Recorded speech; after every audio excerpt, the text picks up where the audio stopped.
Praise the Lord. प्रभु को महानाम धन्यवाद दिए प्रभु आमको पुणी थे वाक्यर किसी अंश आलोचना करने निम्ते सुजोग देते। आज आम माथ्यू पुस्तक 5 अध्याय 8 पद पढ़ा।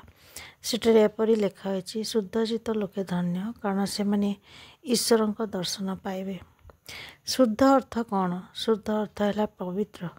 पवित्र अर्थ साधारण भाव में जदि आम देखा ताले संपूर्ण स्वच्छ निर्मल, किंतु आत्म भाव में देखा गले प्रथम आम बाइबल 2टी अंश पाठ करवा।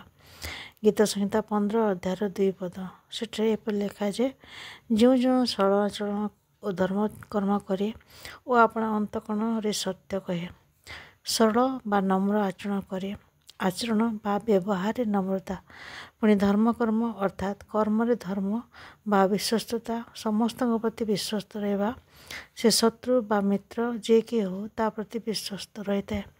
पुणी अंतकरण सत्य कहे अर्थात से जहाँ मुखरे कहे ताहा तार हृदय बाहरी थाए। अनेक समय आम मुखरे गोटे कथा कही था और हृदय अन्य विषय थाए। यह हूँ कपट व्यवहार, छलना भरा प्रकृति। किंतु जे पवित्र व शुद्धचित लोक से छलना बा कपट भाव में कथा कही न थाए, किंतु तार मुख और हृदय नम्र भाव में एक कथा कही थाए। एपरी व्यक्ति को शुद्धचित्त बोली कहुई। द्वितीय गीत संहिता 24 अध्याय 4 पद से एपरी लिखा जाए, जार हस्त शुचि और अंतकरण निर्मल, जार मन असारता प्रति उठी नहीं, पुणी जे छल भाव शपथ करने से जार हस्त शुचि अर्थात जार कार्य देखले जना पड़ो जे मुखरे जहाँ कहूँ हृदय ताहा ही रखी अच्छी एवं हाथ में मध्य से प्रकार कार्य करुअछि। अंतकरण संपूर्ण निर्मल, जो कौन छल बा कपट नहीं, मन असारता प्रति उठी नहीं अर्थात मन रे संपूर्ण निष्कपट, पुणी छल भाव में शपथ करने बा तार कथा तार प्रतिज्ञा तार शपथ सबू संपूर्ण सत्य, से मिथ्या बा प्रतारणर लेश मध्य नहीं। एपरी व्यक्ति को शुद्धचित्त कहुई अर्थात संपूर्ण नम्र, संपूर्ण सरल, संपूर्ण विश्वस्त, संपूर्ण कपट शून्य व्यवहार, संपूर्ण लोभ बा कपट बा प्रतारण बा मिथ्या शून्य व्यक्ति ही शुद्धचित्त व्यक्ति भाव परिगणित होता है। बाइबल रे पवित्र अर्थ को पृथकीकृत बोली कहुई थाए। जदि आम लेवीय पुस्तक 18 अध्याय 3 और 4 पद पढ़ा, से लिखा जाए, तुमने जो मिश्र देश में बास कल से देशाचार अनुसार आचरण करवा नहीं, पुणी जो किणा देश को आम्भे तुमको नहीं जाऊँ से देशाचार अनुसार आचरण करवा नहीं और से विधि अनुसार चलो नहीं।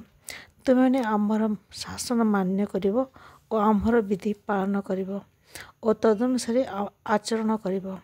आम्भे सदा प्रभु तुमको परमेश्वर अटू। लेवी पुस्तक 20 अध्याय 26 पदरे एप्रिल लिखा जाए, पुणी तुमने आम्भ उद्देश्य पवित्र हेब कारण आम्भे सदा प्रभु पवित्र अटू।